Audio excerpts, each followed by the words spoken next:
Assalamualaikum warahmatullahi wabarakatuh. Halo Sobat SPD TV dimanapun kalian berada. Semoga kalian dalam keadaan sehat dan selalu bahagia. Sobat SPD TV, kali ini kita akan berkunjung ke acara sosialisasi pencegahan stunting di Desa Kuangunan. Acara ini diikuti oleh ibu-ibu hamil dan yang mempunyai anak balita kurang dari 5 tahun. Sosialisasi stunting ini dimulai pada pukul 09.00 di Balai Dusun dan dihadiri oleh 30 peserta dan narasumber dari Puskesmas Petanahan, yaitu Ibu Endah Ranasari serta Bidan Atun dari Bidan Desa. Susunan acaranya adalah yang pertama, pembukaan yang dibuka dengan mengucapkan basmalah bersama-sama, kemudian dilanjutkan dengan sambutan dari Sekdes Kuangunan. Dan setelah itu diisi oleh narasumber dari Puskesmas Petanahan, yaitu beliau Ibu Endah Ratnasari. Dengan materi yang akan dibawakan adalah pencegahan stunting pada anak. Simak dan dengarkan pemaparan dari beliau dalam video kali ini. Tadi sudah sedikit disinggung oleh Bapak Sekdes, Bu, bahwa pada pagi hari ini nanti kita akan belajar bersama nih tentang 1000 HPK dan juga upaya pencegahan stunting. Sebelumnya saya akan perkenalkan terlebih dahulu, nama saya Endah. Saya petugas gizi dari Puskesmas Petanahan D. Kemudian untuk pagi hari ini nanti mohon izin pada saat penyampaian materi saya berdiri dulu, karena nanti supaya lebih dekat dengan Ibu, ya saya berdirinya mungkin di sini dulu. Nanti kalau ada saatnya ke depan, oke? Ibu tadi sudah hadir dari jam berapa, Bu?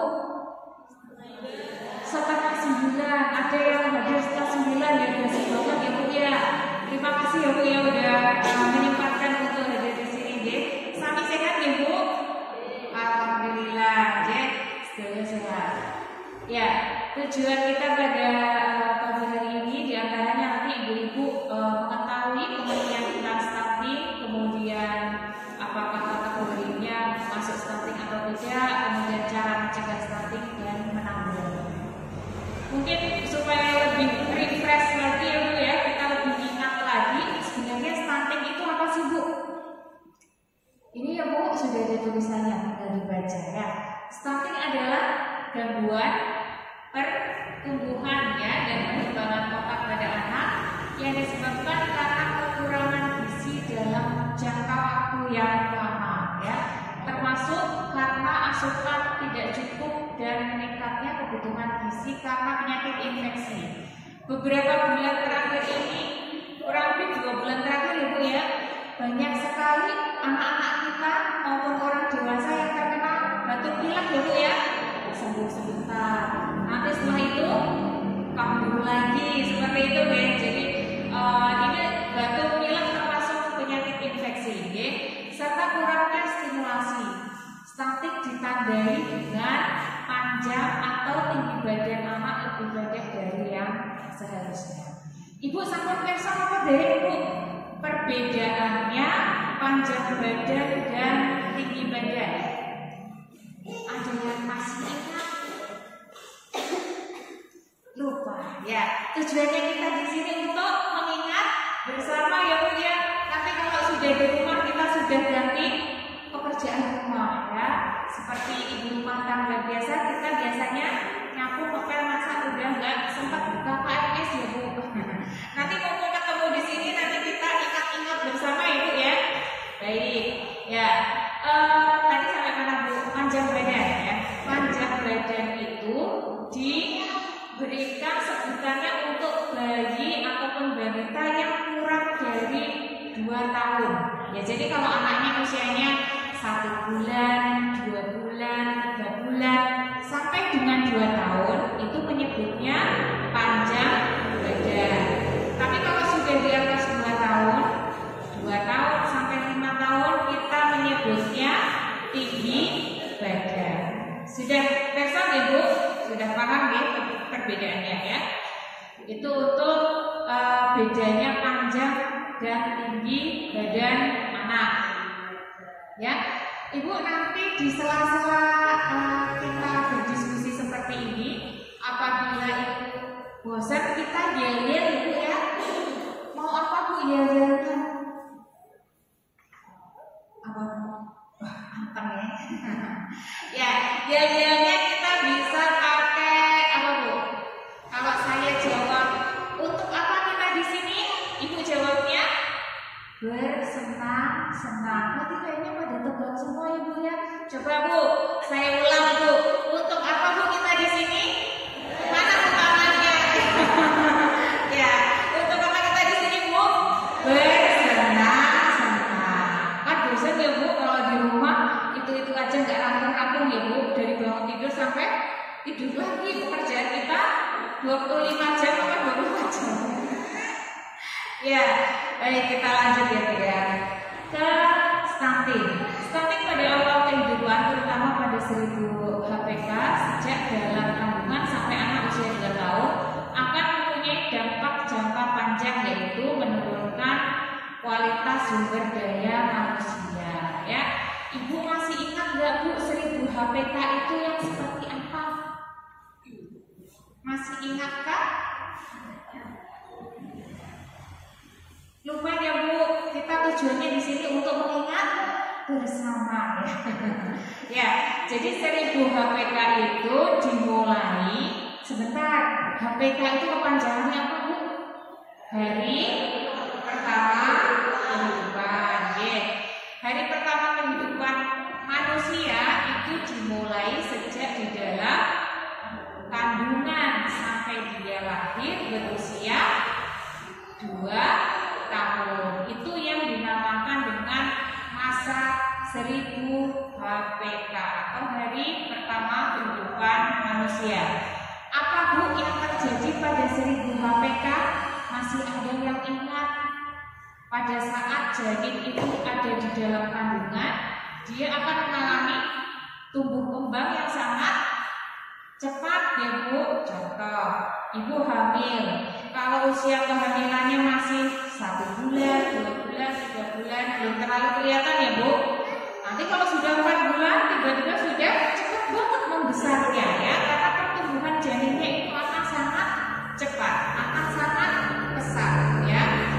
Oleh sebab itu Ibu hamil memerlukan gizi yang cukup, karena selain untuk menjaga kesehatannya juga untuk tumbuh kembang anak. Apabila gizi dari ibu hamilnya nggak cukup, untuk diri sendiri saja nggak cukup, apalagi untuk janinnya, ya. Ini yang ada di sini, ada ibu hamilnya Bu. Ada. Coba saya pengen kenalan, pengen tunjuk tangan ya. Ada yang ibu hamil. 1, 2, 3, 4, 5, 6, 7, 8, 9. Banyak Ibu ya. Terima kasih. Ya, banyak sekali ibu hamilnya di sini ya. Untuk ibu hamil, ini untuk masih menyangkut masa kehamilan ya Bu ya. Untuk ibu hamil, sebaiknya kalau konsumsi makanan sehari berapa kali Ibu? Kalau ibu hamilnya status gizi awalnya adalah normal ataupun kurus, bukan yang gemuk ya. Sehari wajib makannya berapa kali? Coba saya pengen tahu. Ada yang mau jawab? Halo Bu, kalau saya tanya halo Ibu jawab apa Bu? Hai ya.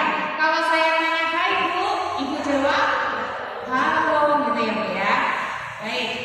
Tadi sampai dengan porsi untuk ibu hamil ya. Sehari dianjurkan makan berapa kali Ibu? Kalau Ibu tidak hamil, Ibu sehari makan berapa kali? 3 kali, pagi, siang, sore. Kalau Ibu hamil berapa Bu? Betul, 4 kali ya Bu. Jadi kalau Ibu sedang hamil, jangan makan seperti biasa.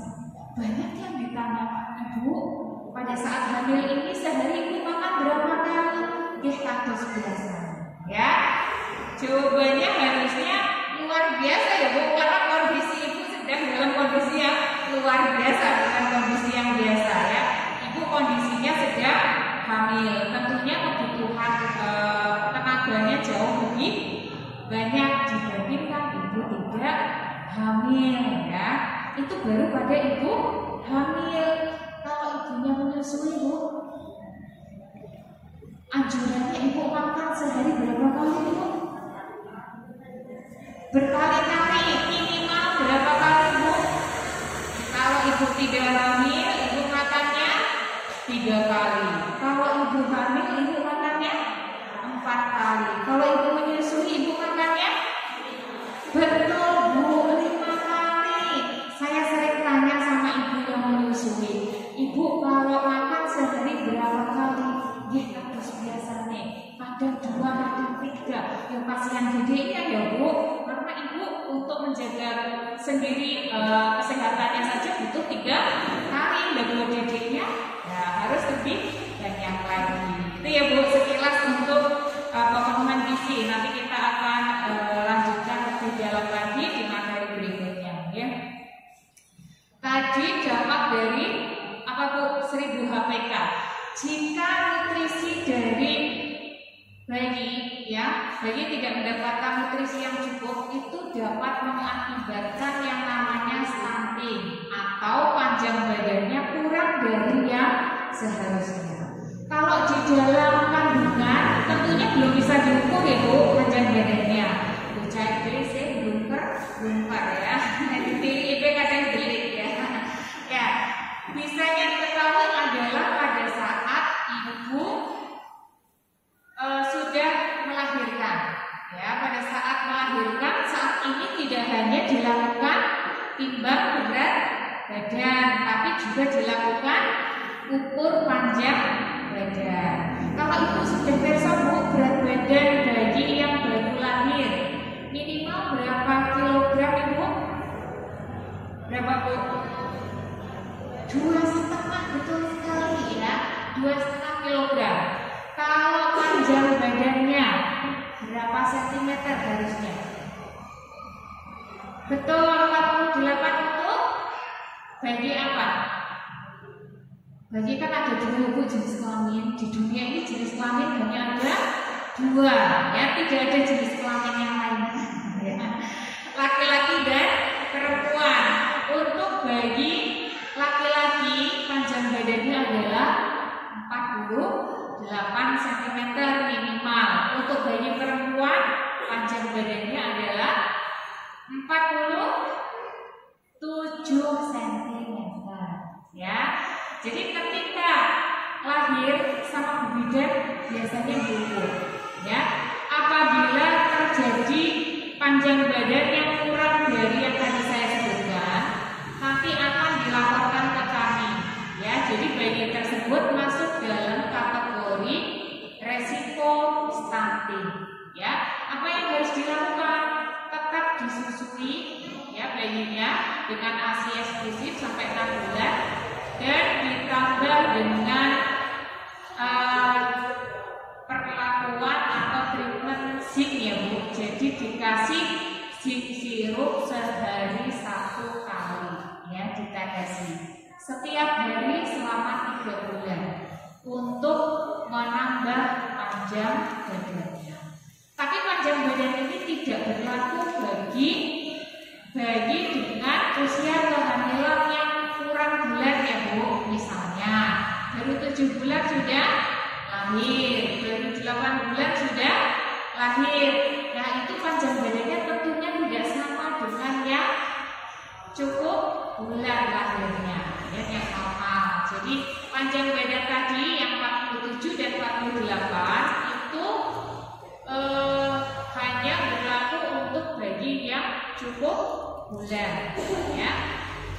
Sampai sini ada yang mau ditanyakan Bu? Belum? Baik, kalau belum kita lanjut.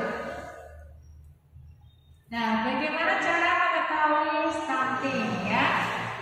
Kalau di KMS itu ada yang halaman belakangnya itu tentang tinggi badan dibandingkan dengan umur ya. Ini Yun Sewu nyarinya susah, jadinya ini masih dalam bentuk bahasa Inggris ya Bu. Ini artinya tinggi badannya dibandingkan dengan usia atau umur. Ibu kemarin ada yang bawa KMS? Tidak? Ada ya, kalau yang ada bisa dibuka. Kalau yang tidak ada boleh lihat di sini saja ya, di sini. Jadi di sini ada yang namanya usia ya Bu. Yang sini adalah yang sini usia, yang sini panjang badan. Contohnya anak laki-laki bernama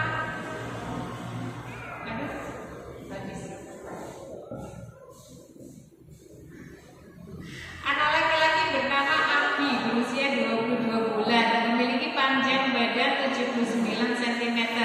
79-nya ada di sini. Ini maaf Bu, baterainya mau habis ya.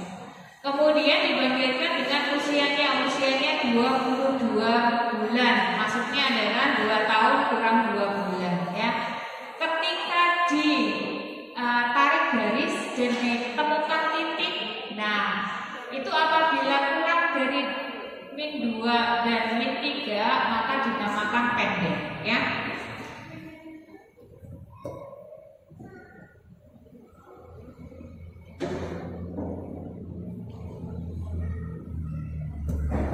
Oke, kita lanjutkan lagi.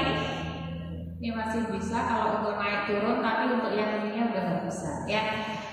Ini adalah 1000 hari pertama kehidupan yang tadi saya jelaskan ya. Jadi mulai dari di dalam kandungan sampai anak usia 2 tahun ya. Ini tentang masalah-masalah yang ada atau yang dialami oleh ibu hamil, karena ketika ibu hamilnya bermasalah ini juga bisa menimbulkan resiko stunting ya. Masalahnya apa saja? Ini diantaranya. Yang paling sering adalah ibu hamil kek atau panjangannya apa Bu? Kurang energi kronis ya, kurang energi kronik ya. Ini adalah kekurangan zat gizi dalam jangka waktu yang lama. Kalau ibu periksa kehamilan di hari Senin ataupun Jumat biasanya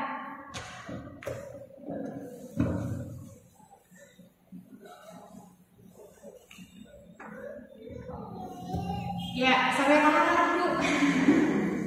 Ya, kalau ibu periksa kehamilan di puskesmas di hari Senin atau Jumat biasanya akan ketemu dengan saya ya. Nah, nanti di situ kita biasanya diskusi atau konsultasi begitu nggih. Untuk ibu hamil yang usia kehamilannya 1, 2, 3 bulan biasanya masih ada apa Bu? Muntah ya Bu ya.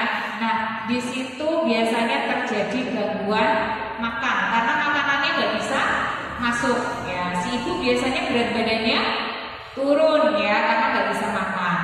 Nah, nanti ketika usianya sudah 4 bulan, 5 bulan, itu kan biasanya sudah bisa makan ya Bu ya, udah nggak mual-mual ya. Nah, di situ jangan terus membatasi makanan ya Bu ya. Jadi kalau ibu yang hamil tadi makannya berapa kali? 4 kali. Karena kalau kurang makanannya yang masuk bisa mengakibatkan kurang energi kronis. Cara tahunya seperti apa? Cara mengetahuinya adalah lingkar lengan atas ibu akan diukur oleh Bu Bidan. Atau kalau Bu Bidannya tidak sempat biasanya saya ya. Itu akan diukur oleh Bu Bidan apabila ukurannya kurang dari 23,5 cm itu dinamakan kurang energi kronis ya, yang nantinya bisa mengakibatkan berat badan pada janinnya kurang, panjang badan pada janinnya kurang. Jadi ketika dilahirkan bayinya berat badannya kurang disebut dengan BBLF, berat bayi lahir rendah, kemudian panjang badannya kurang biasa disebut dengan stunting ya. Jadi ini harus kita cegah bersama-sama supaya tidak mengalami kurang energi kronik ya. Kemudian yang berikutnya adalah anemia. Sudah pernah mendengar Bu tentang anemia? Apa Bu anemia? Betul, kurang darah, tapi harus dibedakan dengan darah rendah ya Bu. Beda. Kalau kurang darahnya anemia, ini yang kurang adalah jumlah darah merahnya. Beda dengan tekanan darah atau tensi darah. Kalau tensi darah itu hubungannya dengan pompa jantung kita. Tapi kalau anemia yang di sini adalah jumlah sel darah merah kita. Untuk ibu hamil minimal jumlah sel darah merahnya itu adalah 11. Kalau ibu tidak hamil minimal adalah 12. Tapi ketika ibu hamil minimal adalah 11. Apabila jumlahnya kok kurang dari 11 itu dinamakan anemia. Apa dampaknya? Dampaknya adalah makanan dari ibu ke anak itu tidak dapat berjalan dengan lancar, sehingga anak tidak bisa menerima makanan dari ibu dengan baik. Kalau makanannya kurang, maka berat badannya juga akan kurang, panjang badannya juga akan kurang, ya. Karena fungsi dari hemoglobin atau zat atau sel darah merahnya itu sebagai pengantar makanan. Kalau yang ngantar saja kurang, makanan yang masuk ke janin juga akan kurang, ya. Biasanya gejalanya apa Bu? Anemia? Pusing, apalagi? Kunang-kunang, ya. Apalagi? Biasa kita sebut dengan 5L. Apa Bu? Lemah, letih, lesu, lunglai, lalai. Lalai atau mudah lupa. Ternyata itu juga termasuk anemia, ya. Kalau kita mudah lupanya karena apa Bu? Sudah usia, ya. Bukan anemia, ya. Baik, itu kemudian ada lagi tentang peningkatan berat badan yang berlebih, ya. Ini juga dapat menimbulkan masalah nantinya, ya. Janinnya bisa ikut meningkat dengan lebih banyak dan beresiko pada saat persalinan. Hipertensi, ya.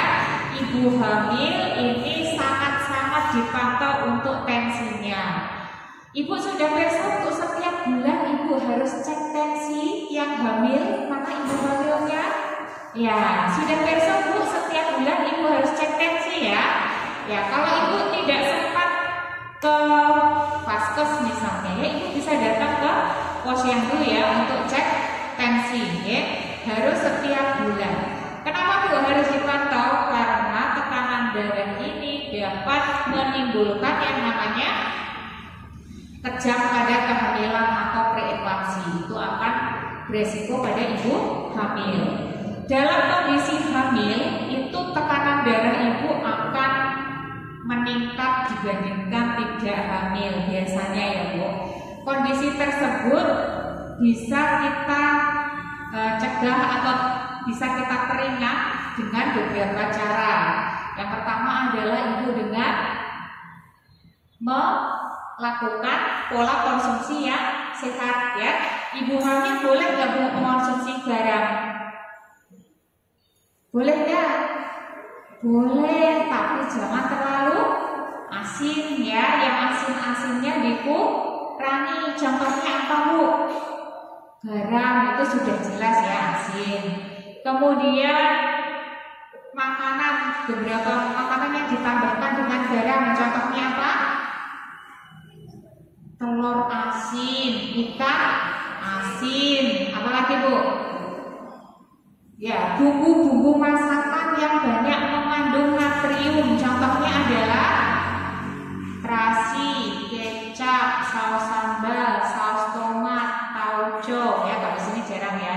Kemudian micin-micin, ya. Kemudian apalagi Bu? Makanan-makanan kalengan, makanan kemasan itu banyak mengandung natrium. Ibu boleh makan masakan yang ada garamnya tapi dibatasi, ya. Jadi harus dipantau untuk setiap bulannya, ya. Itu. Kemudian apalagi nih? DN gestasional, ya. Kemudian pada masa kehamilan dan susah berlebih. Kita lanjut saja. Cegah stunting itu penting. Mari kita ikuti dua cerita dalam keluarga. Yang satu keluarga namanya Bu Rina, yang satu keluarga namanya Bu Wati, ya. Bu Rina rutin periksa kehamilan. Ibu yang hamil, ada ibu yang hamil. Dalam satu siklus kehamilan ibu minimal periksa berapa kali Bu?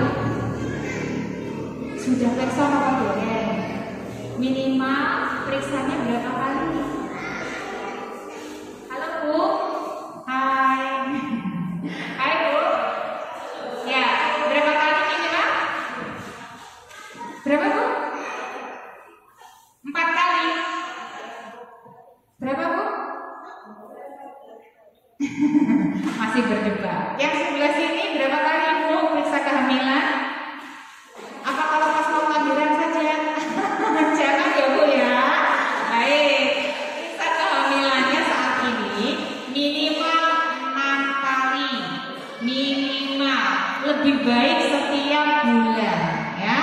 Jadi 1 kali trimester 1, 2 kali trimester 2, 3 kali di trimester 3 ya. Jadi ibu harus periksa dulu janjane nek aku hamil, aku sih periksane ping pira kudune ya. Minimal 6 kali biar ibu terpantau. Kenapa Bu? Ketika ibu periksa kehamilan, ibu akan dilakukan pemeriksaan menyeluruh ya, termasuk dalam kualitas pemeriksaan ada 10 T. Ya, ibu akan ditimbang berat badannya, diukur tinggi badannya, kemudian diperiksa denyut jantung, dede ya, kemudian diukur lagi tinggi fundusnya, kemudian dilakukan konseling atau temui cara, termasuk dengan saya maupun dengan Bu Dokter atau Pak Dokter, itu masuk dalam konseling ya. Kemudian diukur tingkat lengan atasnya, diukur lagi pemeriksaan laboratoriumnya. Jadi sekarang ibu hamil itu dilakukan pengukuran yang lengkap untuk memantau kesehatan ibu hamil supaya ibunya sehat, janinnya juga sehat ya. Itu untuk kehamilan. Yang satu Burina ini dia periksa kehamilan dengan rutin. Yang satunya lagi Buati tidak periksa hamil dengan rutin. Dan ini Burina minum tablet tambah darah. Ibu, ketika ibu hamil, ibu butuh zat besi lebih banyak dibandingkan sebelum hamil, karena itu peningkatan kebutuhan akan zat besinya meningkat pesat karena kondisi hamil.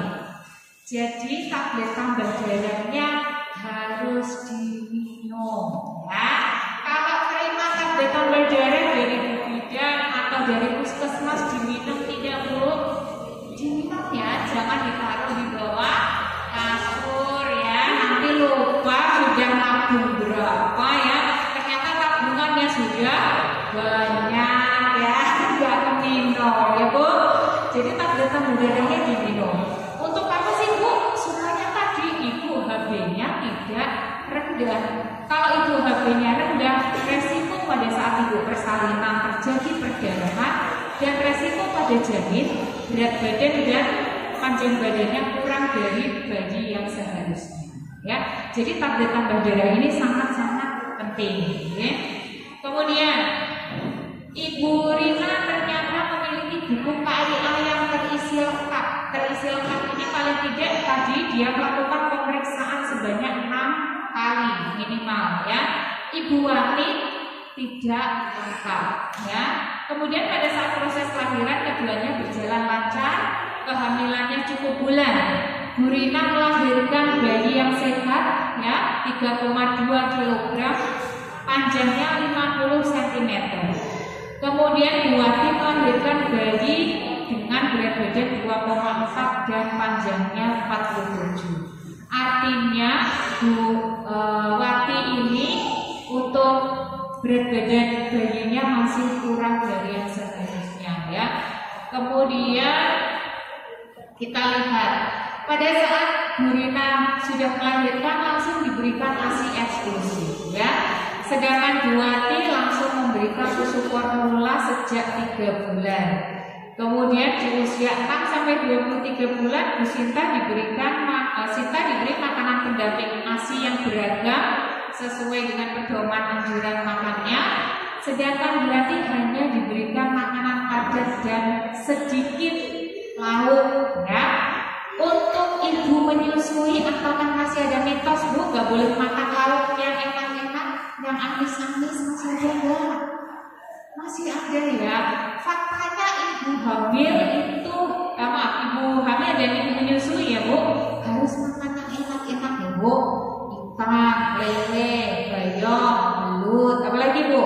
Telur ya, supaya tidak atau untuk mencegah yang namanya stunting tadi ya. Jadi pola makan ibu juga akan berpengaruh. Setelah usia 6 bulan ya, setelah usia 6 bulan putranya juga diperkenalkan berbagai makanan ya, termasuk lauk yang amis tadi. Oke. Kita lihat slide berikutnya. Setiap bulan yang satu ditimbang rutin, yang satu tidak ya. Tinggi badannya diukur, ternyata yang tadi makan gizi seimbang, umurnya sesuai dengan berat badan dan tinggi badannya sesuai dengan yang seharusnya. Sedangkan tinggi badannya karena diberikan makanan yang tidak bergizi seimbang maka berbeda, ya. Sejak bayi yang satunya ini jarang sakit, sedangkan yang satunya sering sakit, batuk pilek ya. Nah, ini juga berpengaruh ya Bu. Maka dari itu sering-seringlah Ibu ke posyandu D setiap bulan untuk menimbangkan supaya diketahui tumbuh kembang anak sampai dengan sekolah ya.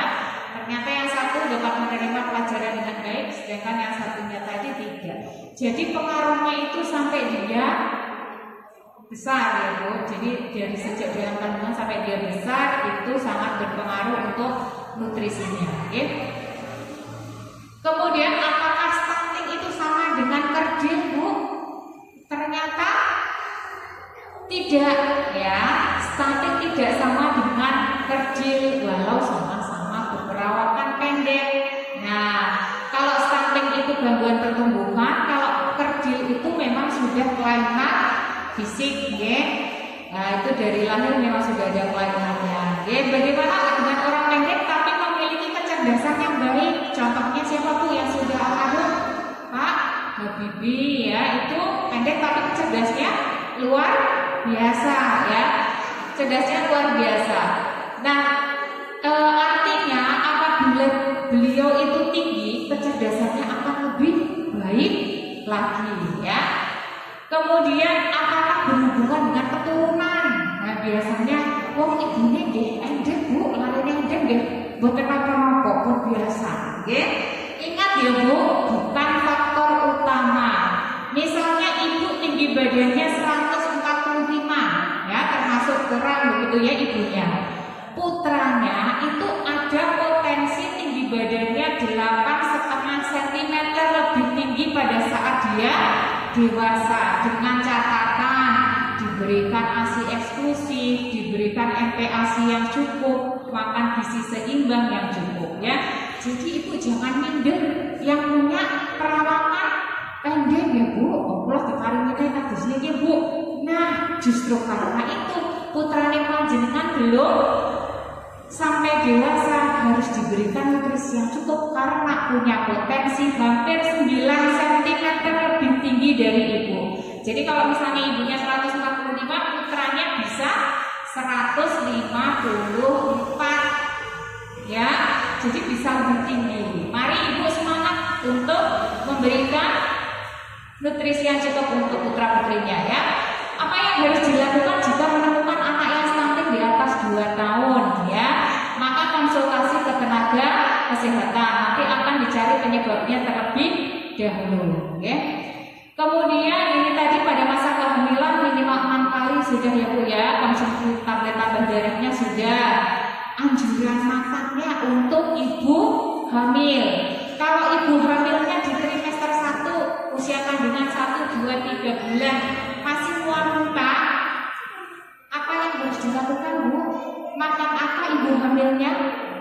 Nek makan nasi be ora doyan, mambu segar bae rasane, langsung muntah hari kamar mandi ya. Apa yang harus dilakukan Bu?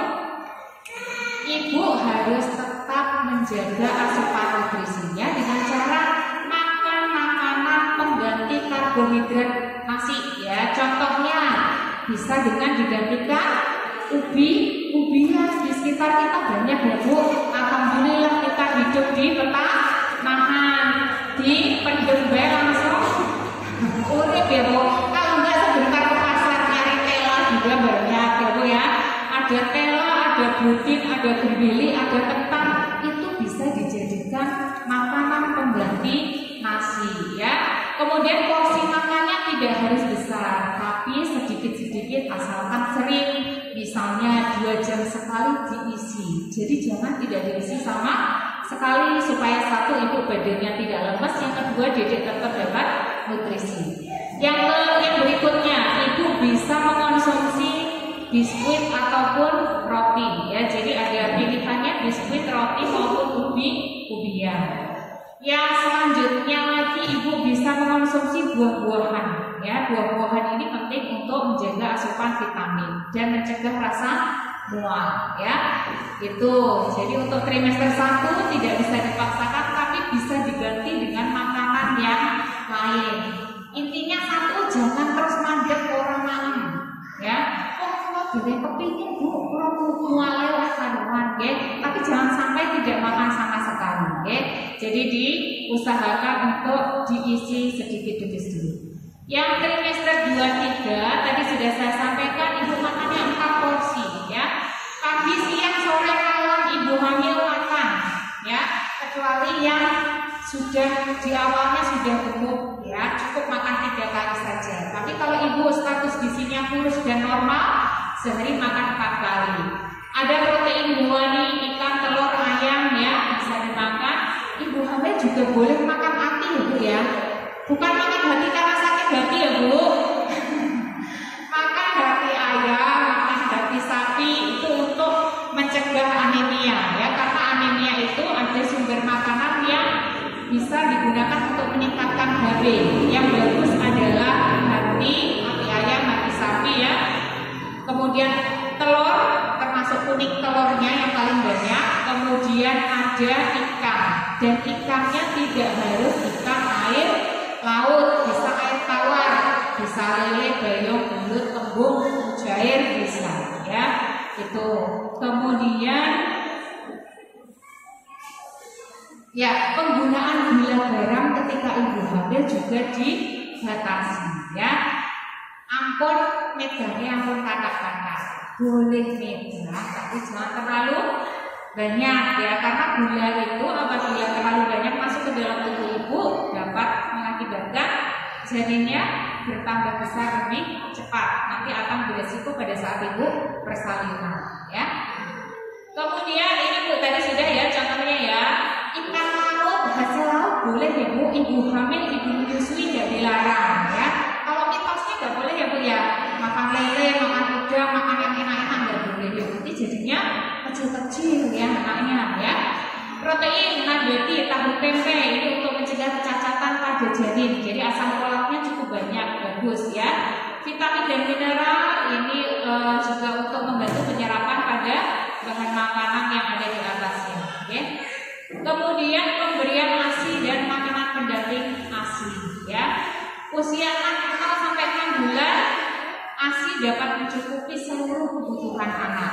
Tapi ketika sudah 6 sampai 12, ASINya hanya setengah saja yang bisa mencukupi.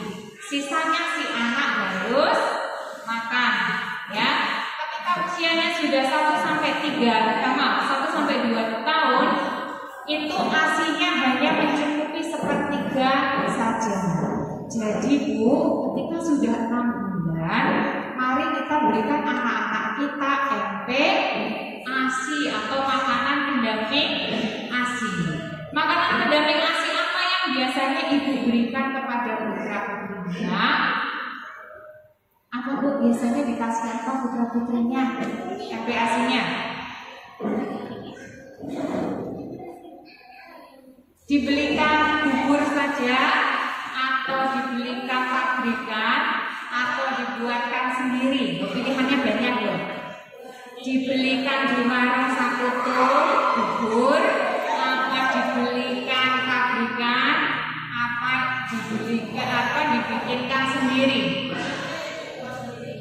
Dibikinkan sendiri bagi yang bikin. Ya, terima kasih bu. Dibikinkan sendiri itu ada 2. Ada yang bikin dari bahan mentah, ada yang bikin dari bahan matang. Jadi bahan mentah maupun matang gak apa-apa, boleh semua, ya bu. Kalau dari bahan makanan mentah berarti ibu pakai misalnya beras, kemudian ada ati atau mungkin ada bayam, ya, ada tahu atau tempe. Nah itu dimasak bareng. Tapi kalau ibu dari makanan yang matang, berarti dari bubur yang sudah matang, kemudian dari lauknya misalnya tempe goreng atau misalnya ati semur, ya, kemudian sayur bayam diulek jadi satu, kemudian disaring, itu juga bisa, ya. Jadi ada 2 alternatif. Yang jangan adalah Apa Bu?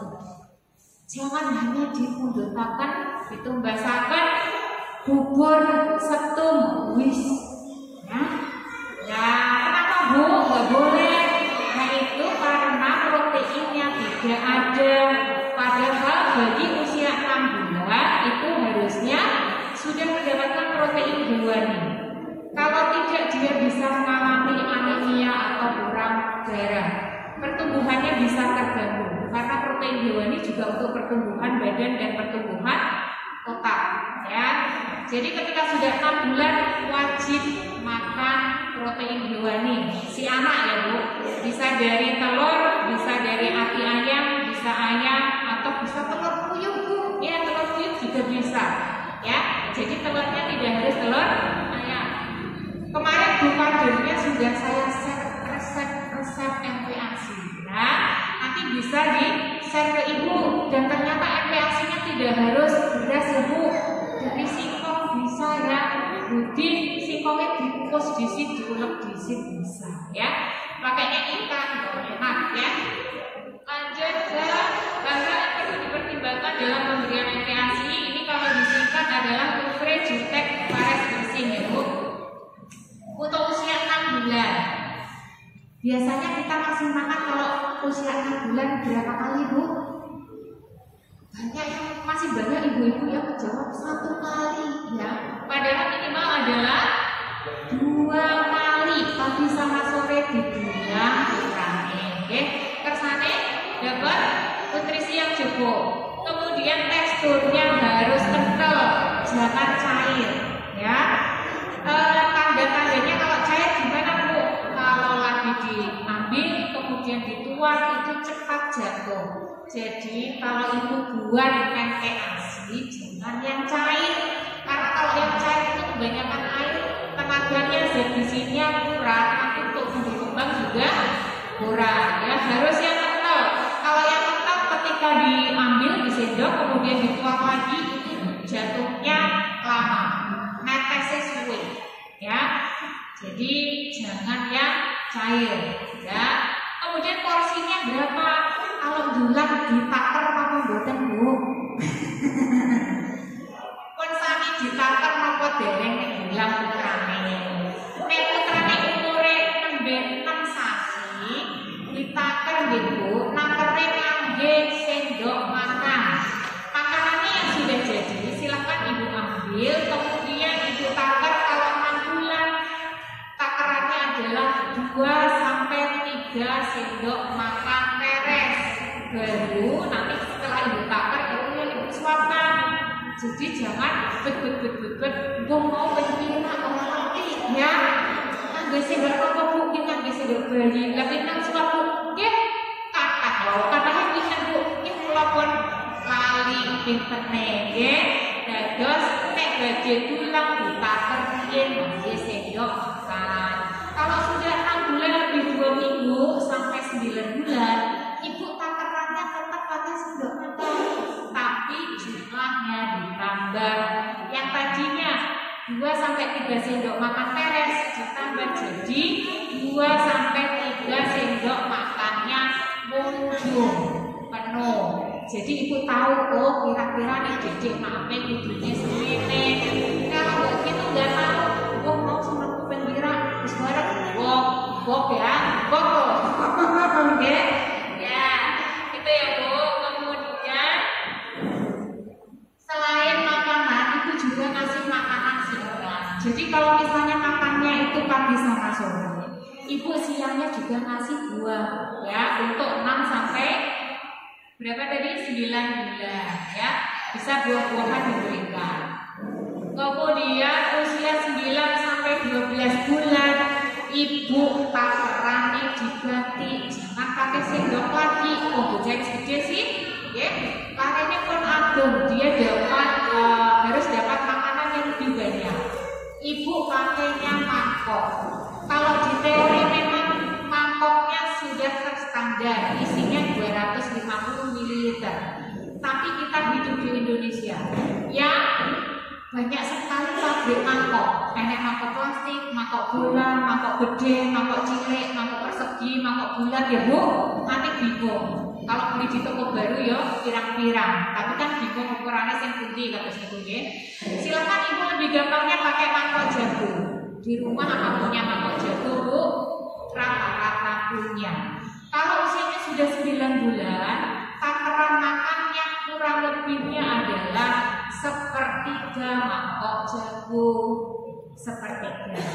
Kalau nanti usianya sudah 1 tahun, takarannya adalah setengah mangkok jago. Ya, itu minimal.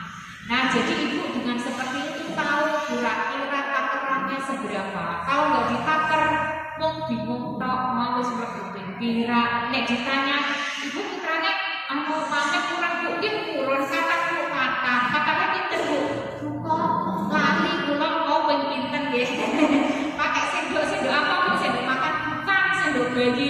Aja sendok bayi pirang-pirang, enten sing alit, enten sing ceper, enten sing blengkung nggih Bu. Nah, enggak standar. Jadi silahkan sebelum Ibu menyuapi putra putrinya, Ibu ditakar dulu, ya. Kemudian kalau usianya sudah 9 bulan, makanannya sudah boleh yang cincang ya Bu, atau nasi tim ya, nasi tim untuk anak, ya. Kemudian kalau sudah 1 tahun usianya bisa potongannya lebih kasar lagi, ya, cincangnya lebih kasar. Tetap diberikan ada nasi, ada lauk bugani, lauk nabati, sayuran dan buah-buahan, ya. Kalau karena sesuatu hal si anak tidak dapat nasi, misalnya ya Bu, misalnya si ibu meninggal, putranya diopenin kali bapaknya kali mbake, ya. Itu makannya harus lebih banyak ya Bu, karena ada makanan ekstranya 1-2 kali. Jadi sehari makannya bisa 5 kali, ya. Kemudian variasi makanannya seperti ini Bu, ya. Tadi sudah disebutkan ada makanan pokok, kacang-kacangan, buah-buahan, kemudian makanan yang banyak mengandung zat besi. Pemberian makan aktif responsif ini bersabar ya Bu dalam memberikan makanan, jangan dipaksa.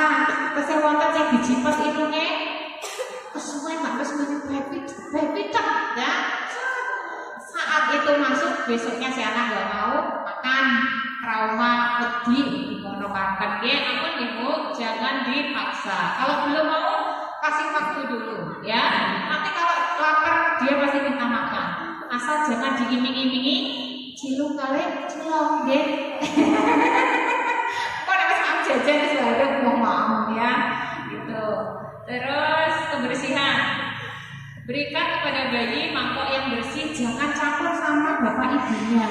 Harus punya mangkok tersendiri. Cuci tangan pakai sabun dalam menyiapkan makanan. Silahkan kalau mencuci tangannya ada 4, masih ingat Bu? 1 saat menyiapkan makanan, 2 saat mau menyuapi anak, 3 saat selesai dari kamar mandi, 4 saat setelah menyeboki anak. 4 momen itu Ibu harus cuci tangan pakai sabun dan air mengalir. Nah, ini adalah masalah-masalah dalam pemberian makan anak. Jika anak sulit makan seperti apa? Nah, Ibu tidak perlu panik, di sini ada konsumsi makanannya kurang. Kenali tanda-tanda anak jika lapar. Tanda-tanda kalau lapar apa Bu? Biasanya nesu-nesu baik ya. Bisa jadi si anak rewel, marah-marah itu karena lapar ya. Beri makan anak dengan sabar, jangan dipaksa. Hentikan pemberian makan saat anak menolak. 15 menit, setelah itu tawarkan lagi. Semanggan anak namanya bangsal.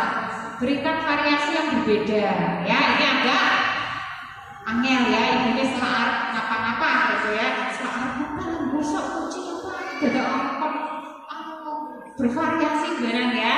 Ini monggo untuk diselaakan, cari yang gampang-gampang menunya.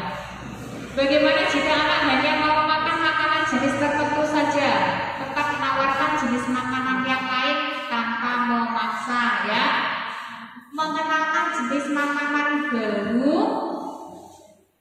berulang kali. Ini yang biasanya kita masih lemah ya Bu, sebagai emak-emak ya Bu ya, sebagai emak-emak biasanya wong wingi wis ora maaf ya. anak ini dimintanya berulang kali. Kemarin mungkin nggak mau, hari ini bisa jadi dia mau ya. Kalau memperkenalkan makanan baru bisa bersama dengan makanan kesukaannya ya. Terus jika anak hanya mau jajanan saja gimana? Kakak pembuatan bu sing seneng jajan. Kakak tempat tangan kira-kira jajanan seliwar-seliwar ya. Ibu perlu paham bahwa anak minta jajan karena anak merasa lapar, tapi ibu mungkin belum sempat. Urung sempat ini ya, paling ada duit sama jajan. Citu ngapa jelek ya? Ibunya urung sempat misalnya ya. Eman-eman ibu. Jadi kalau anak merasa lapar silahkan dikasih makan. Secara perlahan tetap ajarkan anak untuk makan sesuai jadwalnya makan. Pagi, siang, sore saat jadwalnya makan ya harus makan. Bukan saatnya jadwal makan diganti jajan ya. Jadi harus makan. Tidak memberikan makanan selingan saat makan utama. Tidak menggunakan jajanan sebagai hadiah ya. Kemudian bagaimana kalau mengeluh atau melepeh makanan? Mungkin teksturnya terlalu keras, mungkin suapannya terlalu banyak, mungkin sudah kenyang, mungkin bosan, mungkin sedang panas ya, di ruangan panas bisa jadi. Bagaimana memberi anak saat sedang sakit? Bujuk agar dia mau makan. Setelah anak sembuh beri makanan yang lebih banyak ya. Ya, ini bisa. Ini tadi cuci tangannya sudah. Jamban sehat penting ya. Kurva pertumbuhan ini ya Bu. Jadi kalau di bawah garis merah itu artinya berat badan anak menjadi kurang ya. Harus lebih banyak diberikan makanan. Ya, mungkin dari saya sudah cukup. Betul Bu. Ya, sama-sama. Pijat bahunya yang di depannya. Kita hitung bareng ya, 1 sampai 10 ya.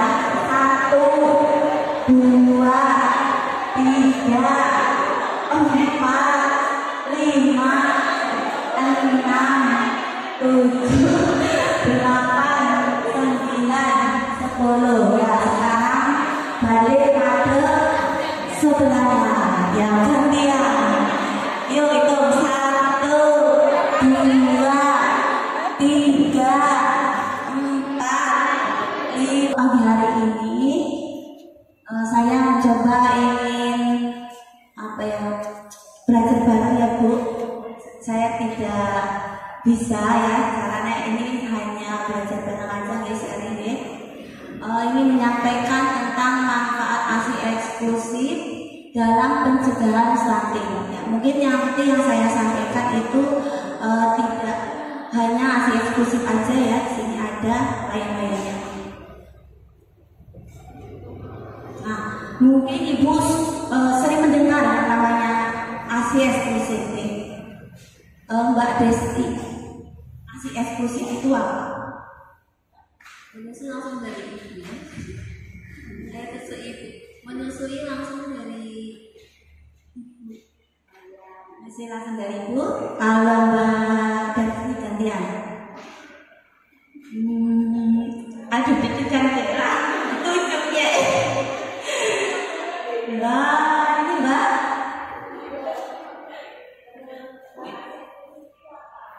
Hanya memberikan ASI selama 6 bulan.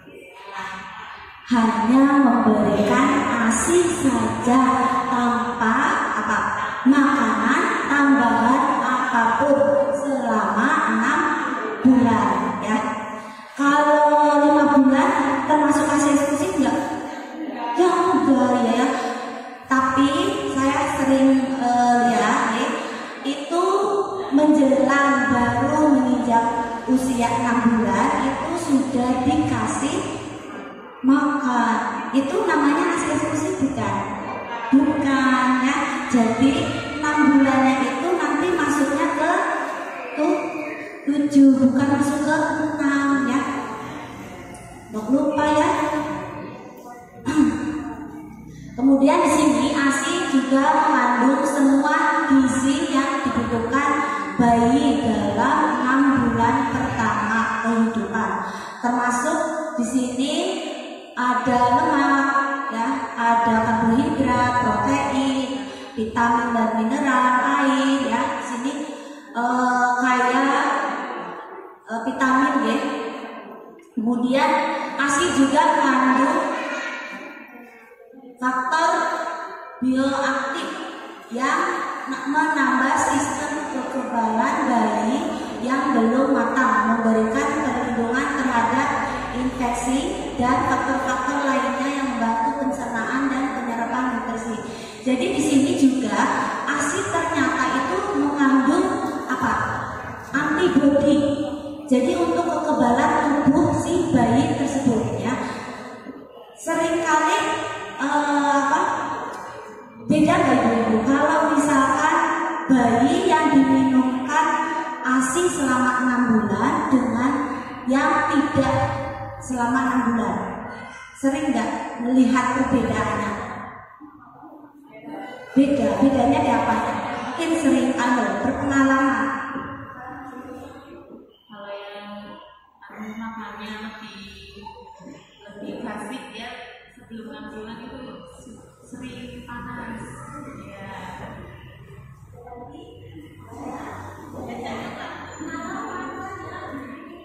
Ya, jadi anak jadi sering sakit pilek gitu atau dikasih makan nasi. Ya, betul sekali ya Ibu. Kalau bayi itu diberi makan lebih cepat, ya, itu biasanya bayi lebih cepat sakit, entah itu batuk pilek, terus panas, ya, sekali ya. Jadi memang benar, ilmu yang paling bagus itu adalah ilmu yang didapat dari pengalaman. Nah, ya, mungkin yang salah satunya apa yang disampaikan oleh Mbak Daya, Mbak siapa namanya? Ya, Ima, ya, ya. Nah, mengapa menyusui itu penting? Nah, di sini menyusu adalah cara yang normal dan sehat untuk memberikan makanan pada bayi, ya. Di sini juga menyusui itu ada dua, ya. Menyusui secara langsung, kita memberikan lewat payudara, atau satunya lagi dengan menggunakan alat. Alat di sini bisa botol atau bisa dengan apa? Gelas, ya. Pernah nggak atau ngalamin mungkin yang bayi dikasih bot atau gelas? Bayi atau sendok juga bisa, ya. Nah, di sini ternyata menurut penelitian antara bayi yang diberi ASI secara langsung atau tidak itu bedanya sangat jauh gitu Bu. Karena menurut penelitian itu bayi yang dikasih ASI dengan botol itu tidak bisa menyerap atau mengosongkan payudara secara optimal. Makanya sering dianggap payudaranya kering atau ASInya kering, ya. Padahal itu karena ini si botol itu atau dipompa itu tidak bisa mengosongkan dengan secara optimal, ya. Beda dengan kita memberi ASI secara langsung. Ada prakteknya ya Pak? Ya. Jadi itu ya Ibu. Jadi sebisa mungkin monggo ibu-ibu yang hamil ya, ini dipersiapkan agar memberikan ASI-nya secara langsung sebaiknya, ya. Tapi kalau memang tidak bisa, ya gimana lagi, ya. Tapi lebih baiknya secara langsung. Nah, di sini untuk manfaat atau keuntungan menyusui, di sini untuk bayi yang pertama zat gizinya itu lengkap, ya. Sama dengan kita makan makanan kayak orang dewasa, ya. Kemudian ASI juga mudah dicerna. Kemudian harganya gimana Ibu? Harganya jual, ada yang jual nggak? Harganya otomatis ekonomis, gratis, ya. Jadinya irit, ya. Kemudian di sini perlindungan terhadap infeksi seperti tadi yang sudah saya sampaikan, ternyata ASI ini antibodi untuk kekebalan tubuh, terutama kolostrum, Ibu. Kemudian di sini mengurangi resiko alergi atau obesitas. Nah, di sini biasanya bayi ada nggak yang terkena sering bersin-bersin? Sering bersin gitu, ngerti kan gitu? Atau buru-buru? Pernah nggak bayi yang gitu? Sering kan? Padahal itu tidak disebabkan kan sering air ketuban ya, tidak semuanya bayi yang buru-buru itu kemasukan air ketuban, tapi itu bisa karena alergi, itu menurut dokter spesialis ya. Biasanya ciri-cirinya yang bayi kena alergi itu yaitu ngungruk, terus kadang bersin terus ya, terus udah sembuh berapa hari lagi sembuh misal itu bersin-bersin lagi. Nah, ternyata itu alergi ya. Kemudian sini obesitas. Nah, otomatis karena tidak diulang ya, hanya dikasih ASI, jadi di sini bisa mengurangi terjadinya obesitas. Kemudian di sini manfaat untuk ibu yaitu membantu bonding, kedekatan dengan bayinya lebih dekat lagi ya. Kemudian menunda kehamilan baru. Nah, di sini ternyata ASI bisa untuk KB ya, jenis KB-nya namanya plan. Ya. Tapi di sini juga tanda tanya kalau cara pemberian ASI-nya itu secara langsung dengan ibaratnya payudara langsung, nah itu bisa. Tapi kalau dia memberinya dengan botol atau sendok atau gelas, itu tidak bisa untuk dijadikan sebagai KB ya. Tapi ya amannya tetap KB. Entar kayak gini Bu Bida, entar urusan KB kelahiran ya. Ini saya kan tidak bisa mantau apakah ibu-ibu semuanya ini memberikan ASI secara eksklusif atau secara benar atau tidak ya. Jadi amannya tetap KB ya. Kemudian di sini melindungi kesehatan ibu. Nah, otomatis ketika ibu memberikan ASI-nya kepada bayi itu akan ada rasa senang, bangga. Nah, dengan itu akan meningkatkan daya tahan tubuh. Beda kalau si ibu itu stres, nah pasti akan menurunkan sistem imunitas ibu. Nah, ekonomis ya tadi karena tidak beli ya. Kemudian membantu perkembangan bayi karena di sini ASI itu mengandung banyak vitamin, mineral, kemudian protein, lemak, karbohidrat dan lain-lain ya. Kemudian di sini zat gizi dalam ASI apa saja sih ya? Ternyata di sini ada karbohidrat ya. Kemudian manfaatnya ini juga ada ya. Ini itu kalau karbohidrat itu kayak nasi ya. Kemudian kalau protein ini kayak telur ya. Kemudian lemak juga ya. Di sini juga ada vitamin A dan vitamin C-nya, dan juga di sini ada kandungan zat besinya. Itu jika bayi diminumkan secara ASI eksklusif. Kemudian kandungan kolesterol.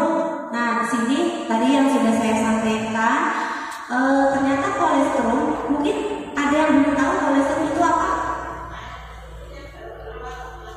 Iya, betul sekali. Biasanya warnanya apa? Kuning. Ada nggak sih yang masih membuang ASI kolesterolnya? Udah enggak ya, sekarang udah pintar-pintar ya ibunya ya. Jangan dibuang ya ibu. ASI yang pertama kali keluar walaupun sedikit dan warnanya tidak putih itu adalah ASI atau kolesterol yang mana kandungannya kayak antibodi atau untuk sistem kekebalan tubuh.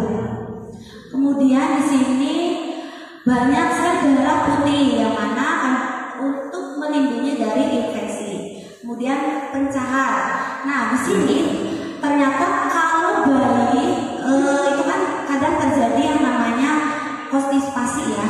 Jadi sulit BAB, misal ada bayi yang 1 minggu tidak BAB atau 4 hari tidak BAB sering nggak? Sering ya. Kalau ada bayi yang seperti itu, kalau misalkan dikasih aja itu tidak apa-apa, aman ya, tidak usah khawatir. Tinggal ibu-ibu melakukan senam aja, senam atau mobilisasi ya, kakinya itu sama di bagian perut tali pusat itu dibentuk kayak ya, selama waktu itu nanti sistem metabolismenya bayi itu lancar, jadi nantinya BAB normal ya, hanya kekurangan ini aja mobilisasi. Tapi kalau misalkan bayi itu disuapin, bisa pakai gedang atau bubur, itu tanda tanya, bisa saja ususnya itu tersumbat, kadang jadi harus dirujuk ya. Kemudian faktor pertumbuhan di sini kegunaannya membantu usus berkembang lebih matang. Kemudian kayak vitamin A mengurangi keparahan infeksi, mencegah penyakit mata. ASI awal dan ASI akhir. Nah di sini biasanya ASI awal ya itu warnanya bening, sering nggak? Warnanya kok bening ya. Terus encer ya. Nah di sini tidak apa-apa ya, jangan dibuang ya, karena ada ya ini ASI itu warnanya bening ya, tidak kental. Jangan-jangan ini hanya air ya, jadi orang diminumkan atau ini kering payudaranya, jadi nggak usah diminum gitu ya. Jadi jangan ya, tetap diminumkan saja, karena di sini ada kandungan proteinnya. Tinggal ibu-ibu melakukan apa? Pijat masase pada payudara yang pagi sama sore dengan menggunakan air hangat sebelum memberikan ASI-nya, dikompres pakai air hangat, dan setelah menyusui itu pakai air dingin kompresnya. Jadi kalau air hangat itu fungsinya untuk membuka pori-pori, sehingga kalau pori-porinya buka itu memperlancar peredaran darah. Kalau peredaran darah lancar, sehingga ASI-nya juga lancar ya. Kemudian kalau pakai air dingin itu pori-pori meletup, sehingga kan sudah ini tidak mau menyusui lagi ya, jadinya pakai air dingin. Kemudian di sini ASI awal juga penting untuk memuaskan rasa hausnya. Kadang bayi juga rewel ya. Nah bayi rewel itu tidak semua itu karena tipis atau BAB ya, bisa juga ternyata bayi itu belum kenyang ya. Kemudian di sini kalau ASI akhir warnanya putih, kental ya. Kemudian kandungan gizinya ini lemah. Nah, kalau ASI yang akhir yang berwarna butek atau putihnya kental, itu di sini bisa untuk meningkatkan berat badan. Jadi kalau ibu-ibu menyusuinya masih ASI-nya itu masih berwarna bening ya, itu uyut dulu ya.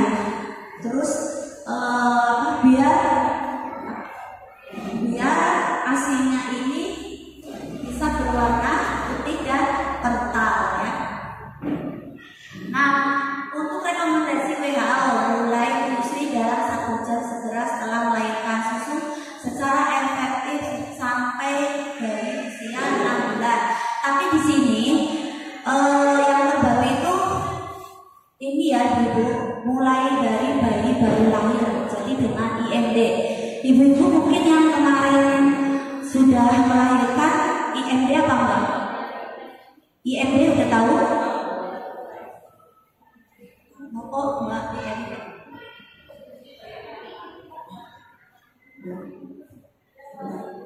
Ya IMD itu inisiasi menyusui dini itu lebih cepat ya, jadi bayi segera setelah lahir itu ditaruh di dada ibu dan segera mencari puting susunya sendiri ya, bukan dibantu tapi sendiri, biar mencari putingnya sendiri ya. Nah itu yang namanya IMD ABD. Jadi di sini udah bukan 1 jam lagi, nek dulu itu 1 jam, sekarang itu mulai segera. Oke. Kemudian memberikan MPASI mulai bayi berumur 6 bulan, terutama menyusui sampai anak berumur 2 tahun. Nah, tidak hanya ASI eksklusif saja, tapi menyusui sampai umur 2 tahun juga bisa mencegah terjadinya balita atau bayi yang terkena stunting ya. Nah, cara kerja menyusui, semakin sering kita memberi ASI, maka semakin produksi ASI ibu ya, bukan kebalik ya. Kadang kan eman lah masih baru berapa menit nantilah biar banyak dulu ya, itu salah, dikumpulin caranya itu salah ya. Jadi kalau nanti padahal bayinya sudah jadwalnya atau sudah menangis, itu ASI yang nantinya itu tidak banyak produksinya ya. Jadi yang benar itu apa? Yang benar berapa jam sekali kalau bayi minumnya? Ada yang tahu? 2 ya? 2 benar 2? Ya, kalau bayinya tidur itu 2 jam. Tapi kalau misal bayinya nangis, itu boleh nggak? Belum 2 jam, boleh nggak? Iya boleh ya. Jadi sistemnya action. Bayinya nangis ini, sampai 10 menit bayinya nangis ya ini. Jangan nunggu 2 jam. Tapi kalau bayinya tidur, ya itu 2 jam harus dibangunkan. Jangan sampai 3 jam. Nah, kegagalan ASI eksklusif juga biasanya itu terjadi kalau selama 2 hari ASInya tidak keluar. Pernah mungkin ya? Pernah nggak? 2 hari ASInya tidak atau belum keluar. Akhirnya ASInya nggak keluar. Akhirnya susu sambung pakai support ya. Itu sebenarnya tidak masalah. Tetap dimimikan saja sesuai jadwal ya. Karena nanti kalau bedanya itu mimi, itu akan merangsang ASI biar keluar ya. Dan selama 2 hari itu bayi masih mempunyai cadangan dari ibunya. Jadi tidak masalah walaupun bayinya tidak dapat ASI, itu nggak apa-apa. Jangan takut dehidrasi atau kurang cairan ya, nggak apa-apa ya. Jadi tetap sabar aja, tetap bagaimana biar bisa diberikan ASI eksklusif ya. Nah, di sini untuk ciri-cirinya kalau bayi menyusu dengan benar itu di bagian areola, bagian atasnya ini terlihat ya. Jadi menyusuinya itu jangan di putingnya saja ibu-ibu. Jadi sampai ke areolanya ya, sampai ke item-itemannya ya. Jangan di putingnya aja karena itu salah ya. Kemudian mulutnya itu membuka lebar, bukan ya. Kemudian di sini bibir bawah berputar keluar. Nah, biasanya itu seperti ini. Mesti keluar, enggak yang tadi. Enggak ya. Kemudian dagunya itu menyentuh payudara, nempel ya. Kemudian pipi bayi mengembung. Enggak. Ya, enggak ya. Kemudian di sini 4 butir posisi bayi. Nah, pertama kepala dan badan bayi berada dalam satu garis lurus. Yang kedua, ibu terus mendekap tubuh bayi dekat dengan tubuhnya. Yang ketiga, menopang seluruh tubuhnya, bukan hanya kepala dan bahu. Yang keempat, bawa bayi menghadap payudara dengan hidung berhadapan dengan puting. Nah, seperti ini contohnya. Oh, gambarnya ini ya. Ini yang belah sini yang benar ya ibu. Ini mulutnya membuka, terus dia aerolanya juga kena. Nah, yang satunya lagi yang sebelah sini dia hanya putingnya aja ya. Ini yang salah. Nah, ini juga posisi-posisi yang biasa ibu-ibu alami atau lakukan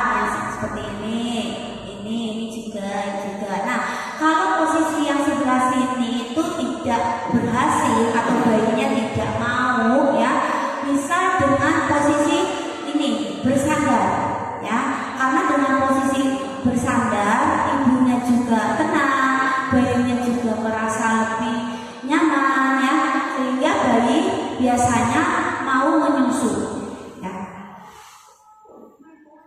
Kemudian permasalahan-permasalahan yang ada yang bisa menyebabkan ASI tidak ASI eksklusif. Yang pertama di sini atau ibunya itu tidak keluar ASInya.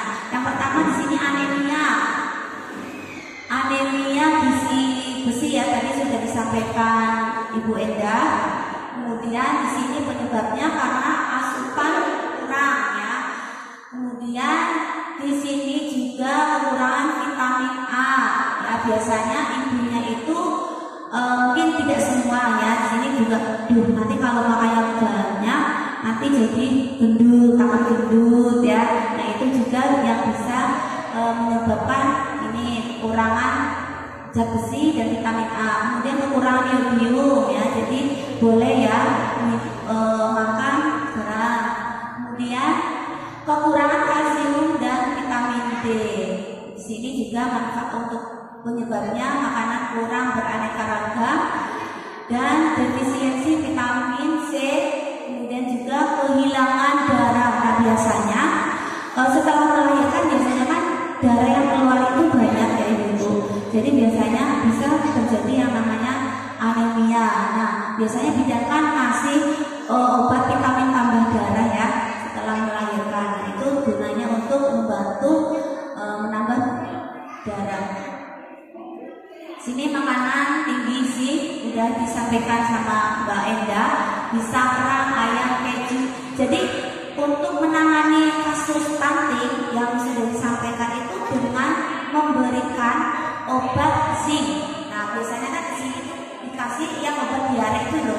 Bisa bayi dikasih diare itu kan ada ya yang dikasih zinc. Nah itu ini sama. Kalau penderita stunting itu juga obatnya dikasih zinc ya.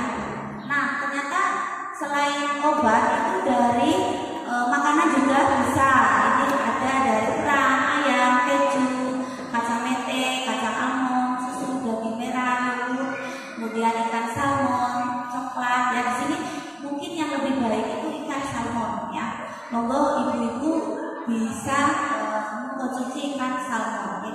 Kemudian untuk makanan kaya zat besinya itu hati sapi, ikan, kulit telur, daging susu. Nah, yang paling tinggi kandungan zat besinya itu hati sapi ya. Yang paling tinggi dari sini itu hati sapi. Kemudian mungkin agar si ibu itu tidak terjadi yang namanya anemia itu si ibu jangan minum teh atau kopi dan minum obat tambah darahnya dengan menggunakan minum pakai air jeruk agar proses penyerapan zat besinya lebih menyerap maksimal. Kemudian di sini makanan yang menyenangkan ya. Yang menyenangkan di sini kandungannya vitamin dan mineral. Ini ada apel, pisang, buah-buahan intinya itu di sini. Kemudian sayur-sayuran juga bisa ya. Kemudian di sini perbedaan. Nah, di sini juga masalah lain yang bisa menyebabkan tidak diberikan ASI. Sini ternyata adanya payudara penuh. Perbedaannya itu ya di sini ya. Perbedaan payudara penuh dan bengkak. Nah, seringkali ibu mengeluh payudaranya bengkak. Terus dia merasa sakit, jadi ASInya tidak diberikan lagi atau habis itu disapi. Pernah nggak melihat kayak gitu? Pernah ya. Nah ternyata di sini hanya penuh, bukan bengkak ya. Jadi kalau penuh itu tetap harus diinikan ya. Tapi kalau bengkak ini bisa diobati. Nah ini untuk perbedaannya. Kalau penuh itu panas ya, panas kemudian berat, hanya berat aja, kemudian keras, kemudian ASI mengalir seperti biasanya dan tidak demam ya. Jadi tidak adanya tanda-tanda infeksi atau peradangan pada payudara.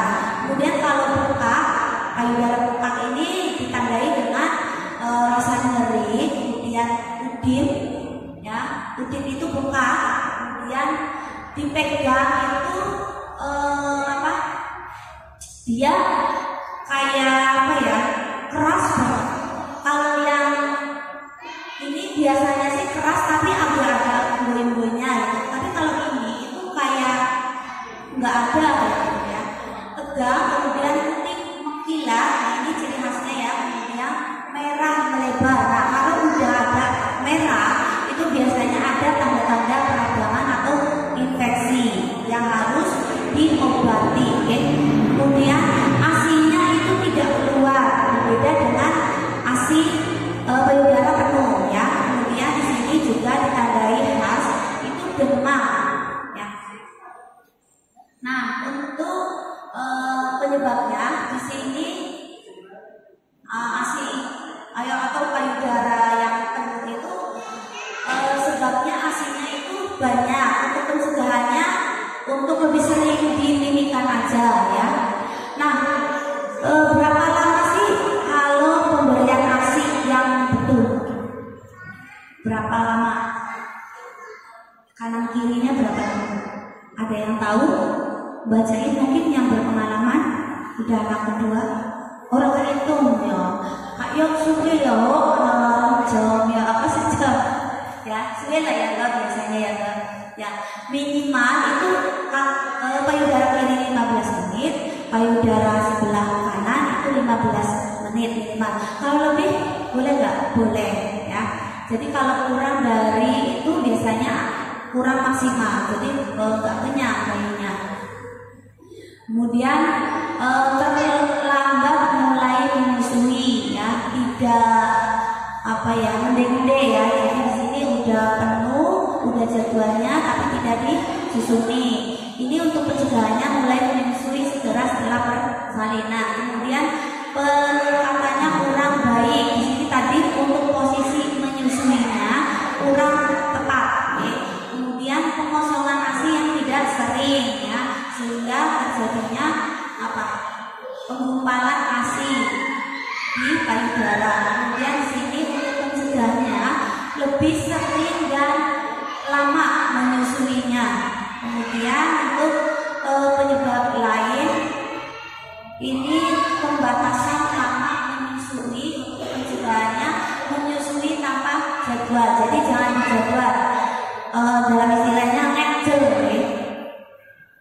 Untuk penanganan payudara bengkak, jika bayi mampu menyusui, susui lebih sering dan bantu posisi. Kemudian jika bayi tidak mampu menyusui, perah ASI dengan tangan atau pompa ya.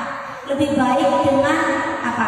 Tangan daripada dengan pompa. Itu pengalamannya seperti beda antara dengan pompa itu lama-lama jadi tambah sedikit, tapi kalau dengan tangan itu tetap banyak.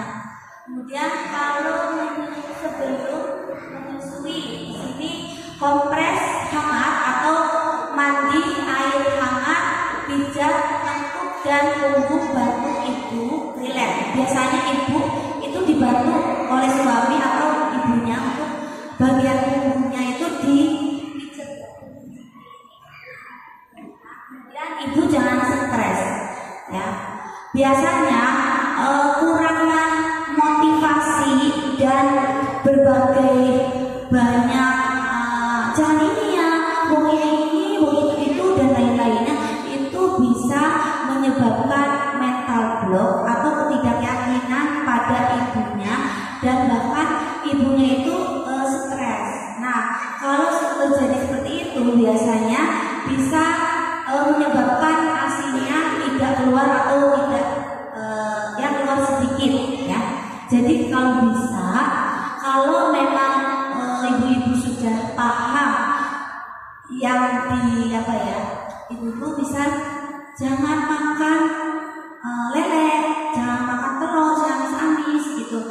Tapi kalau ibu-ibu sudah diomongin sama bidannya itu boleh, itu lakukan aja.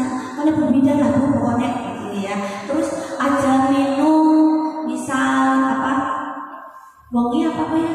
Aja minum awan apa pernah dengar?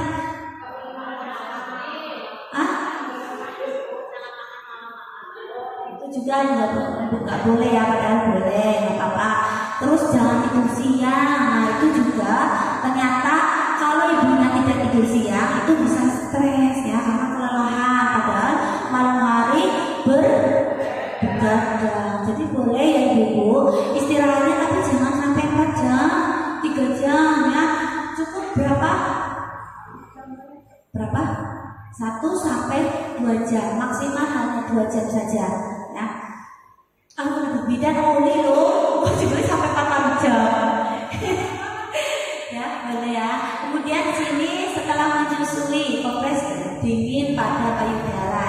Tadi ya, sebelum menyusui pakai air hangat, kemudian setelahnya harus kompres air dingin ya. Nah, di sini tanda bayi kecukupan ASI yang pertama ya. Saat menyusui, bayi punya irama menyusui sendiri. Nah, biasanya iramanya itu seperti apa? Nguyup. Terus terdengar glok, ya enggak?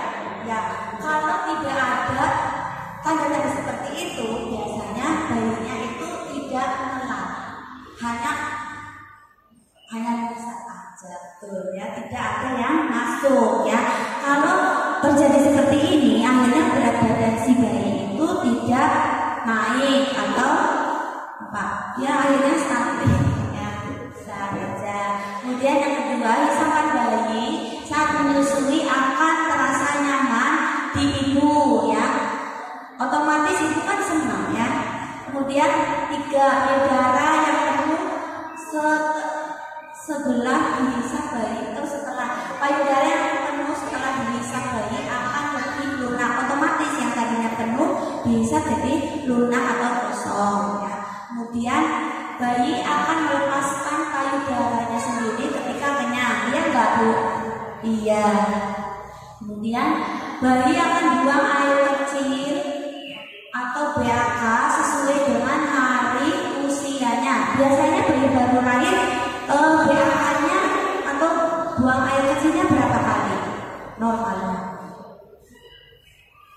Lah bingung raya beli ya, minimal itu 4 kali ya, biasanya sih 4 sampai 6 kali.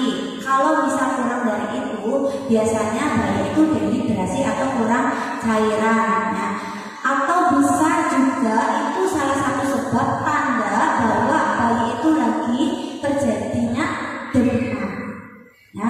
Ciri khasnya biasanya kalau anak kita panas biasanya jarang pipis ya. Nah itu ya.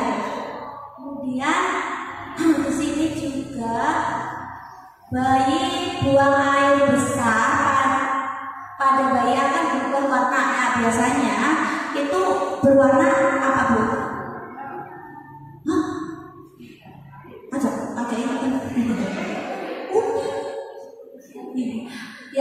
Yang hitam itu yang baru bayi lahir aja. Nah setelah hitam, setelah kenyang itu warnanya harus berubah malah jadi kuning ya. Jangan sampai warnanya itu merah atau coklat atau udah berapa hari, misal 10 hari itu warnanya apa masih hitam, nggak boleh. Berarti ada tanda-tanya bisa terjadi infeksi ya atau perdarahan ya. Kemudian di sini juga berat badan bayi dapat turun di hari ke-7, itu nggak apa-apa. Biasanya berat badan bayi ini hari ke-7 turun itu normal ya, nggak apa-apa ya, karena ASI-nya itu belum lancar ya. Bayinya caranya masih menyesuaikan ya.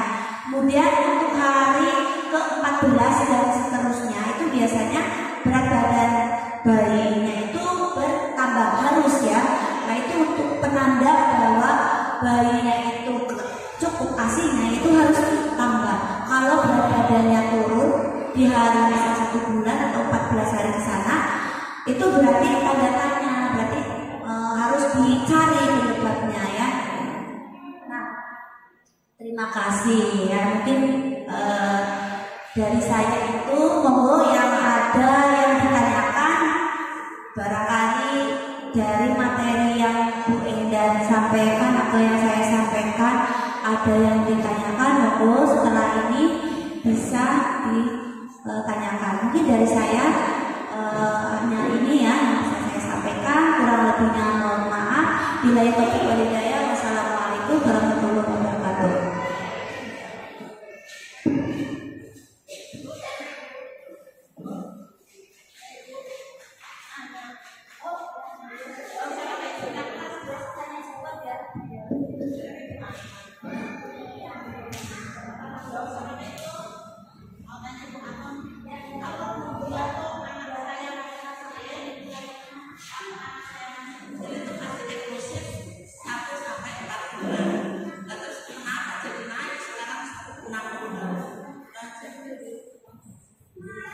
Caranya Bu, iya memang benar ya. Dulu itu 4 bulan, sekarang 6 bulan. Itu karena ada penelitian antara bayi yang dikasih 4 bulan dan 6 bulan itu lebih baik, lebih apa ya, cara lebih sehat itu yang 6 bulan, sehingga aturan itu diganti dengan 6 bulan ya.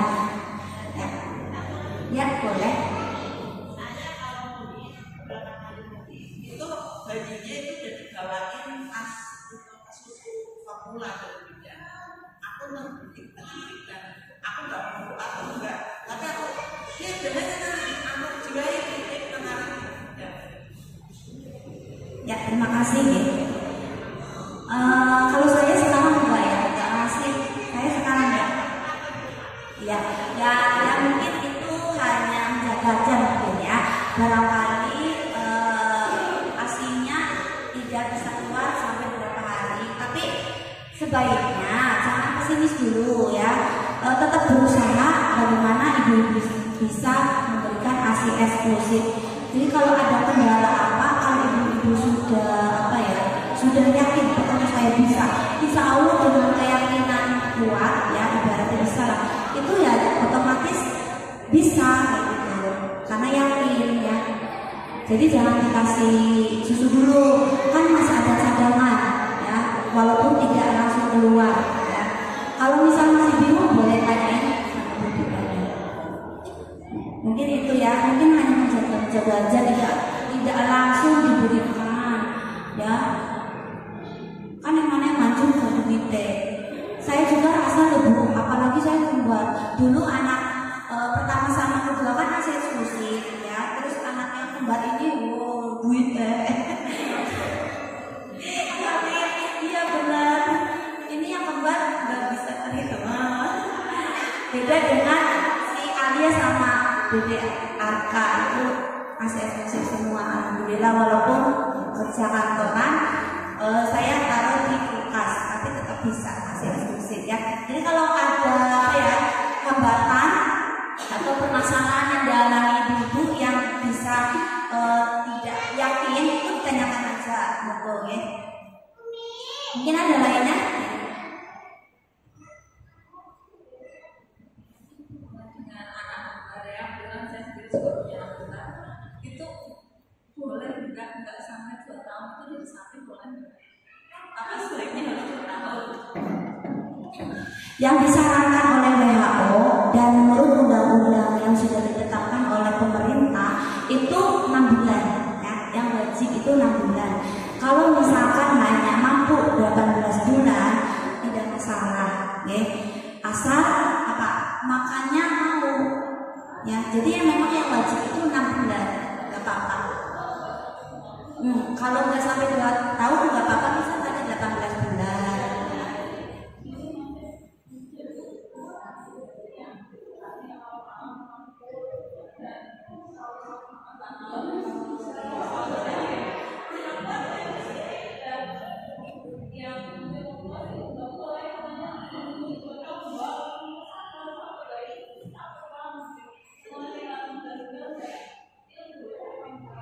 Sebenarnya sih ya kalau misalkan mbaknya bisa ya sebisa mungkin ya harus 2 tahun ya. Dulu saya malah lebih 26 bulan ya.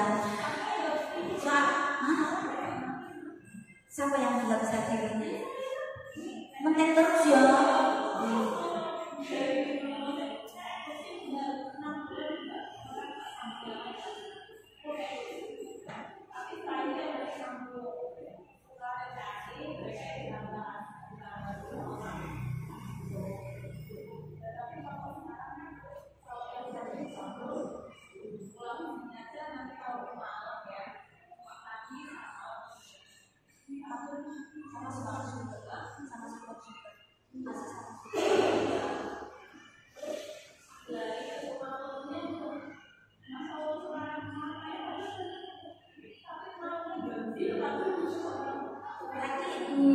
Mbak yang masuk kategori stunting juga, DD-nya, DD dua-duanya atau salah satu?